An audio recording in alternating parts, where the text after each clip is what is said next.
আজকের টপিকটা হচ্ছে আরও ওয়াটার নিয়ে। যদিও আমার এর আগে একটা ভিডিও আছে, বাট ওইভাবে হয়তো বা ওখানে বুঝাইতে পারিনি, তো চিন্তা করলাম যে আরেকটা ভিডিও দিই। তো আমাদের আরও ওয়াটার ইউজ করার জন্য সর্বপ্রথম যেটা লাগবে সেটা হচ্ছে যে একটা টিডিএস মিটার। আপনি যে কোনো ব্র্যান্ডের নিতে পারেন। এটা হচ্ছে শাওমি ব্র্যান্ডের। এগুলো আপনার 1200-1500 টাকার মতো প্রাইস আসে থাকে, যতটুকু আমার মনে আছে। আর এমনি চাইনিজ যেগুলো, ওগুলোর প্রাইস আরও কম হয়। তো আমাদের সর্বপ্রথম একটা মেজারমেন্ট করার জন্য লাগবে টিডিএস মিটার, যেটাতে আমরা আসলে আমাদের পানিটা সফট নাকি হার্ড সেটা জানতে পারবো। তো এটা নর্মালি এটার যে পিপিএমটা থাকবে, সেই পিপিএমটা থাকবে 0 পিপিএম। তো এইখানে যখন আমরা দিব, এই জায়গা দেওয়ার পর দেখেন 265 পিপিএম দেখাচ্ছে এই জায়গায়। তো এখানকার যে পিপিএমটা সেটা হচ্ছে যে 270, 260 এরকম। এটা হচ্ছে কম বেশি হইতে পারে, এটা আমাদের জায়গার উপরে নির্ভর করে। এটা হচ্ছে আরও ওয়াটার পিপিএম যেটা, সেটা আছে 12। এটা মূলত থাকে আমার 7 সবসময়। এটা ওই বাটি বডি চেঞ্জ হয়েছে, যার কারণে পিপিএমটা আরও বাড়ে গেছে। তো যাই হোক, নর্মালি হচ্ছে আপনার আরও ওয়াটারের পিপিএম কম থাকে। এটা 22-25 এরকমই থাকে সবারই। তো এখন কথা হচ্ছে আমি কোনটা ইউজ করব, কোনটা ইউজ করলে আমার জন্য ভালো হয়। এখন কেউ যদি হাইটেক প্ল্যান্স করতে চান, তাহলে আপনাকে অবশ্যই আরও ওয়াটার ইউজ করতে হবে। মিডটেক প্ল্যান্টসের জন্য আরও ওয়াটার প্রয়োজন নাই, লোটেকের জন্য তো কোনো প্রয়োজনই নেই। কিন্তু কথা হচ্ছে পানির সফটনেস যত বেশি ভালো হবে তত আমাদের জন্য ভালো। এখন কথা হচ্ছে যে আমরা নর্মাল যে এই ওয়াটারটা ছিল, যেটা 277 বা 300 পিপিএম আছে, এটা খাওয়ার জন্য একদম উপযুক্ত, আমাদের মিডটেক প্লান্টসের জন্য উপযুক্ত। পানিতে কোনো আয়রন নাই, কোনো কিছু নাই, এটা ভালো। বাট অনেকেরই 200 বা 120 পিপিএমেও অনেক সময় আয়রন থাকে। তা আমাদের জিনিসটা বুঝতে হবে যে আমাদের ট্যাঙ্কে আয়রন আছে কি না, আমাদের পানিতে আয়রন আছে কি না। যখন আমরা বুঝে যাব যে হ্যাঁ এই পানিটা আমাদের জন্য উপযুক্ত, তখন আমরা ইউজ করতে পারি। পানিতে যদি আয়রন থাকে, অবশ্যই আমি আপনাদেরকে ওই পানি 4 দিন বা 7 দিন একটা বালতিতে রাখি ইউজ করার সাজেশন দিব। যদিও খুব একটা কাজ করে না, বাট তারপরও কিছুটা আয়রন রিমুভ হয়ে যায়, বা ওই যে তলানিতে আয়রনগুলো জমে যায় আর কি, এলগির মতো হয়ে যায়। তা এখন বিষয়টা হচ্ছে যে আমরা যদি আরও ওয়াটার ইউজ করি, তো আরও ওয়াটার ইউজ করলে তো আমাদের এটাতে কোনো মিনারেলস থাকলো না। তো যদি কোনো মিনারেলস না থাকে, তাহলে আমরা কি করতে পারি?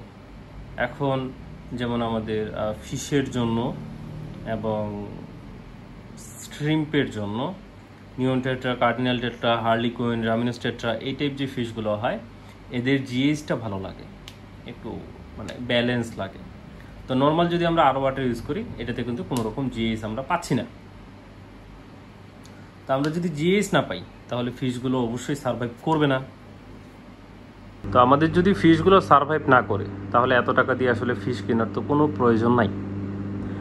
তো এখন আমরা যেটা করতে পারি, যে আরও ওয়াটার ইউজ করতে পারি, সেটার সঙ্গে লিকুইড ফার্টিলাইজার তো আমাদেরকে অবশ্যই অবশ্যই অবশ্যই ব্যবহার করতে হবে। কারণ ওই পানিতে আয়রন, পটাশিয়াম, ফসফেট, মনোপটাশিয়াম বা হ্যান ত্যান যা যা থাকে আর কি, কোনো কিছুই থাকবে না। তো আমাদের অবশ্যই লিকুইড ফার্টিলাইজার ইউজ করতে হবে। লিকুইড ফার্টিলাইজারের জন্য আমরা সবথেকে আমাদের বাংলাদেশের মার্কেটে যেটা পাওয়া যাচ্ছে, সেটা হচ্ছে যে আপনার এপিটির ফার্টিলাইজার। ওইটাই সবথেকে বেস্ট আমার কাছে বর্তমান অবস্থায়, যে প্রাইস রেঞ্জ এবং সব কিছু মিলায়। তো এখন আমাদের অবশ্যই এখন আরও ওয়াটার ইউজ করলে একটা ফার্টিলাইজার কিনা লাগবে। এখানে কিছুটা অ্যামাউন্ট বাড়তেছে, তো ট্যাঙ্কের কস্টিংও আরও বাড়ে গেল। লিকুইড ফার্টিলাইজার ইউজ করাটা খুব বাধ্যতামূলক যদি আমরা আর ওয়াটার ইউজ করি। নর্মাল ওয়াটার ইউজ করলেও ইউজ করাটা জরুরি, কিন্তু কথা হচ্ছে নর্মাল ওয়াটারে অনেক সময় দেখা গেলো যে আয়রন বা অন্যান্য জিনিসগুলো বেশি থাকে। আবার লিকুইড ফার্টিলাইজার ইউজ করতেছি আমরা, লিকুইড ফার্টিলাইজার ইউজ করার পর দেখা যাচ্ছে যে আমাদের আয়রনটা বা পটাশিয়ামটা বা ফসফেটটা আরও বাড়ে যাচ্ছে, তখন এলগি ইস্যুটা আরও বেশি হচ্ছে। তখন আমরা মনে করতেছি কি যে এটা তো তাহলে লিকুইড ফার্টিলাইজার ইউজ করার কারণে আমার এই সমস্যাগুলো হচ্ছে। আসলে কিন্তু লিকুইড ফার্টিলাইজারের কারণে না, আপনার পানিটার কারণে হচ্ছে। তো এখন আমরা যেটা করতে পারি যে লিকুইড ফার্টিলাইজারের পাশাপাশি আমাদেরকে শ্রিম, স্নেল বা আমাদের প্লান্টসের যে সফটনেস, মানে আসলে হাইটেক বলেন বা মিডটেক বলেন, সেটার জন্য যে কেজ যেগুলো লাগবে সেটা আমাদের ইউজ করতে হবে। এখন নর্মালি আমি আপনাদেরকে দেখাইলাম যে আমার এটার পিপিএম আছে 10, এটার আছে এই যে এখন আবার কমে গেল 275, 76 এরকম। তো যখন আমরা জিএস কেজ বুস্টার ইউজ করব, তারপরে কিন্তু ধীরে ধীরে লিকুইড ফার্টিলাইজার ইউজ করার কারণে আমাদের জিএস বা কেএইচটা বাড়ে যায়। কিন্তু আমরা তো 7 দিন বা 10 দিনে ওয়াটার চেঞ্জ দিই, তখন আবার তো সমস্যা। তো এটা হচ্ছে জিএস বুস্টার, আমি এখন দিচ্ছি এটাতে।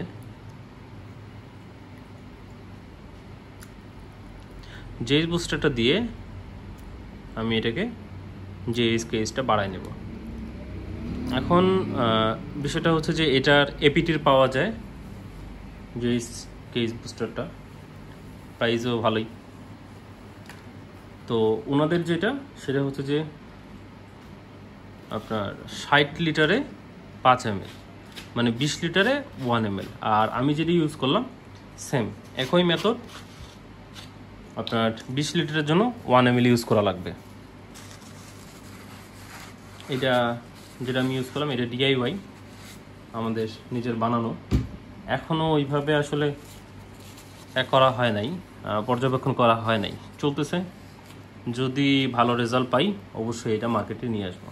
আমি ইউজ করতেছি, আমি আপনাদের যে ভিডিওর মাধ্যমে যেগুলা ছবি দেখাইলাম ওই ট্যাঙ্কে আমার জিএসটা ইউজ করা। আমার সানসেটের কালারটা আগে যখন আমি জিএস বুস্টার ইউজ করতাম না তার থেকে অনেকটা ভালো আছে, ডিপ রেড কালার হয়েছে, বুস্টারগুলো কালারগুলো আসলে একটু সুন্দর হয়েছে আর কি। তো আমি মাস্টার লাইন যেহেতু ইউজ করি, আমার প্লান্টসের কালার আগে থেকে ভালো ছিল। তো আমাদের এইভাবে একটা বালতিতে আমরা যখন 20 লিটার একটা ট্যাঙ্ক ধরলাম যে 80 লিটার পানি, তো ওটা ওখান থেকে 20 লিটার নামাই নিয়ে আরেকটা বালতিতে 20 লিটার পানি দিয়ে 1 ml জিএস বুস্টার দিয়ে দিব, তাহলে সেটার পিপিএমটা বাড়ে যাবে। এটা ম্যানুয়ালি আপনাকে যে এইটাই লাগবে এরকম বিষয় না। আপনার একটা ট্যাঙ্ক থেকে আপনি ওয়াটার চেঞ্জ দিবেন 20 লিটার, ওই বালতিতে 20 লিটার পানি নেবেন আর ওয়াটার নিয়ে 1 ml জিএস বুস্টার এড করে দেবেন, কাজ শেষ। তারপরে ট্যাঙ্কে দিয়ে দিবেন। 7 দিন পর পর, 10 দিন পর পর বা 14 দিন পর পর ওয়াটার চেঞ্জ দিতে পারেন। হ্যাঁ, আপনার এটা কেন দরকার? অনেক সময় হয় কি আমাদের বাড়তেছে না, পিপিএম বাড়তেছে না, বাট আমরা ওয়াটার চেঞ্জ দিচ্ছি। আসলে তখন একটা সমস্যা যে আমাদের শুধু ওয়াটার চেঞ্জে হচ্ছে এবং লিকুইড ফার্টিলাইজার বলেন বাকি সব ঝামেলা, তারপরে হচ্ছে জিএস বুস্টার ইউজ করা, আবার আরও ওয়াটারের পানি, মানে সব কিছু ওয়েস্ট। তাই এটা খুব জরুরি আর কি, লাগে এটা। তো এখন আমরা দেখি এটাতে, এই যে দেখেন 276 হয়ে গেছে। আমি কিন্তু খুব সামান্য ইউজ করছি যদিও। তো এটা হচ্ছে যে এরকম মনে করেন যে এটা 20 লিটার আপনার পানি একটা বাল্টি, সেখানে আপনি 1 ml দিচ্ছেন, তখন দেখবেন যে আপনার 40-45 এরকম হয়ে যাবে পিপিএমটা। এই পানিটা আপনি আবার ট্যাঙ্কে দিয়ে দেবেন। আর যখন জিএস বুস্টার বা আরও ওয়াটার ইউজ করা শুরু করবেন তখন হচ্ছে প্রথম দিনে আপনি 80% ওয়াটার চেঞ্জ দেবেন, এক সপ্তাহ পর আবার 80%, তারপর থেকে আপনার 20 লিটার বা 10 লিটার যতটুকু ট্যাঙ্ক রিকমেন্ড অনুযায়ী সেই অনুযায়ী আপনি ওয়াটার চেঞ্জ দেবেন।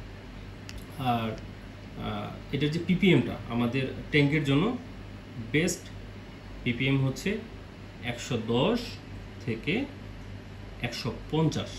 সেটাও আবার অনেক কিছুর উপর ভেরিয়েন্টের, কেউ বগুড ইউজ করে, কেউ স্টোন ইউজ করে, সেটার জন্য আলাদা আলাদা একটা পিপিএম থাকে, যদিও খুব একটা কম বেশি না। তো মনে করেন যে এটা হচ্ছে এখন আমার হয়ে গেল, এটা আমি সুন্দর মতো আমার ট্যাঙ্কে দিয়ে দিব, তখন আমি আমার ট্যাঙ্কে দেখতে পারবো যে আমার পিপিএমটা ব্যালেন্স হয়ে গেছে। এই ট্যাঙ্কে আমার জেইস বুস্টারটি ইউজ করা আছে, এটা দেখেন 135 পিপিএম আছে। তো এটা যখন 150 ক্রস করবে বা 150-এ যাবে তখন আমি ওয়াটার চেঞ্জ দেবো। সেটা আমাদের 5 দিনও হতে পারে বা 7 দিনও হতে পারে, কারণ যেহেতু আমার লিকুইড ফার্টিলাইজার বেশি হয়, সব কিছু ওভারডোজিং করি এটাতে, এই কারণে। আর এই ট্যাঙ্কটাতে দেখেন 130, এটার যে পিপিএমটা বা টিডিএসটা সেটা বাড়তে সময় নেয়, 10 দিন 15 দিনের মতো সময় নেয়। এটাতে আমি যেটা ইউজ করি, আমাদের একটা লিকুইড ফার্টিলাইজার তৈরি করছি, সেটা ইউজ করতেছি এই ট্যাঙ্কটাতে। সেটা নিয়ে একটা ছোট ভিডিও আছে, চাইলে দেখতে পারেন। লিকুইড ফার্টিলাইজারটা আলহামদুলিল্লাহ অনেক ভালো কাজ করতেছে। আমি এই ট্যাঙ্কটার সামান্য কিছু আপনাদেরকে স্যাম্পল ভিডিও দেখাই, তাহলে বুঝতে পারবেন যে প্লান্টসের কালার কতটা সুন্দর আসে। এটা হচ্ছে রেড হেলফেরি, দেখতেই পারতেছেন কত সুন্দর কালার আসছে। অ্যানোবিয়াস ড্রাগন ফ্লাই, ফেরি ইউকে। আমি এগুলো নিয়ে আসলে পোস্টও করছিলাম, আপনারা চাইলে দেখতে পারেন। একটা করেন ফ্লামিঙ্গো, আর এটা কি জানি বলে, নামটা ঠিক ভুলে গেছি। এটার কালারটা দেখেন যে কত সুন্দর আছে। পুবা গোল্ডেন, কিছু সানসেট দেওয়া আছে, এই যে সানসেট, ম্যাকরেন্ডা পিঙ্ক, রোগুসা বাটারফ্লাই।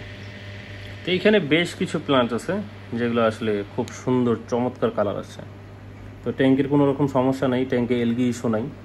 আপনারা সাইডের গ্লাসগুলো দেখলে বুঝতে পারবেন যে জাস্ট গ্রিন স্পট কিছু এলজি আসে, এটা ক্লিন না করার কারণে এরকম সমস্যাটা হয়েছে।